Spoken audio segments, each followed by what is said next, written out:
Becoming a faster driver can be a daunting endeavour, especially when you're a beginner to sim racing. Between knowing what driving techniques to use for any given corner, right down to what assists to use, it can get very confusing very quickly.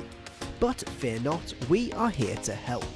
So today we're going to dive into the all-new F1 24 game and how you can get started. So first things first, we need to talk about what assists you use. Number one thing is ensure your braking and steering assists are turned off. These are not driving assists in the conventional sense, but accessibility options instead. Keeping them on will simply slow you down. Next is ABS. ABS, or anti-lock brakes, prevents the wheel from locking up and braking by releasing pressure when the tyres get overloaded. We'd recommend keeping it on, as it would be better to gain confidence in the car's brakes as you're still learning. Whether you turn it off at a later date, especially in the F1 games, is a personal choice, as it's not always going to be at an advantage. Now onto traction control. This prevents the wheels spinning and you losing control of the car by limiting the throttle when your tyres are about to break traction. Having it fully on, especially while you're still learning, will be good to ensure you keep pointing in the correct direction, but it likely won't teach you anything about throttle control in particular, so turn it to medium at least. This will allow you to learn throttle techniques such as modulation, and while you may find yourself facing backwards a fair bit initially, it will benefit you as you learn car control.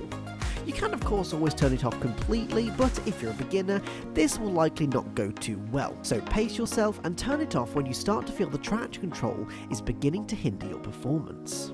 Now, whether or not you have an automatic gearbox is up to you, but if you're new to sim racing, using automatic gears will give you one less thing to think about, and therefore you can focus on learning the track, braking points and how the car handles. Later down the line, choosing manual gears allows you to learn more car control. Additionally, tracks like Monaco are heavily reliant on mechanical grip, and having full control over gears will help you maximise your performance in these circumstances. Finally, on the assists, you have the suggested line. This is a personal preference. Having it on allows you to learn the track quicker, having it off means you can spot reference points on the track to rely on instead of relying on the line.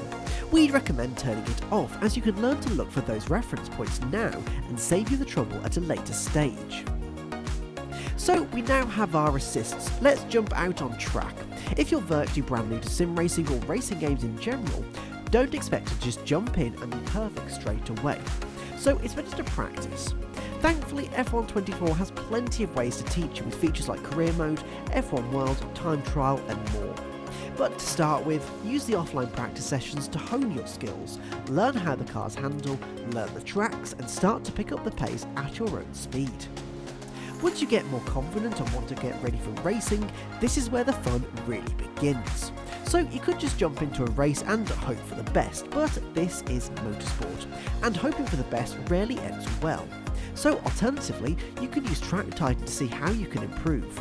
Track Titan is the fastest way to improve as a sim racer and has helped tens of thousands of drivers get faster already. By recording your sessions using the Track Titan desktop app, you can review your data and compare against other drivers around the world to see where you can improve. Sign up with the code F1 2024 to get 30 days of unlimited data insights and smart suggestions based on your individual driving. Now, we've already mentioned about braking reference points, but I cannot stress this enough.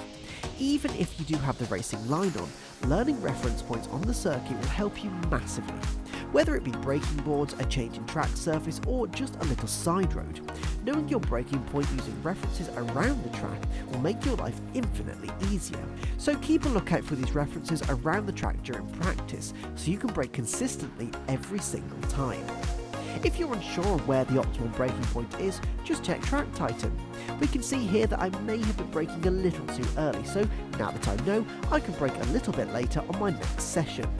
Now, I know by this point you're all screaming to start racing, so you've got your assists, you've learned the tracks, and you've checked your telemetry. It's time to jump into a race. Ideally, you want to start with AI racing, as this will give you a risk-free route to racing competitively. There are no consequences when racing against AI, so if you make a mistake, it's only a computer whose race you're ruining. This will teach you racecraft, where the passing opportunities tend to come, and this will also teach you the often unpredictability of other drivers. Unfortunately though, the AIs rarely act like real drivers, and so there is only so much you can learn from them. Once you have got through these beginner steps, there is no reason you aren't ready to jump online and play against your friends or strangers from around the world. Just please, for the sake of everyone, don't go online until you can keep the car on track safely. So these are just some of the beginner tips you can use to help you get better at F1 24. Don't forget, you can get 30 days of the limited data insights for free, but more than that, you can also review your favourite F1 drivers' real-world session data, keep up to date with all the motorsport news you could ever want, and you can even find setups for your racing too. It's everything you need in one place, so sign up today with the code F12024. So thank you for watching. I hope you've learned something and can take it forwards with your own sim racing, but until next time, drive safe and race with respect.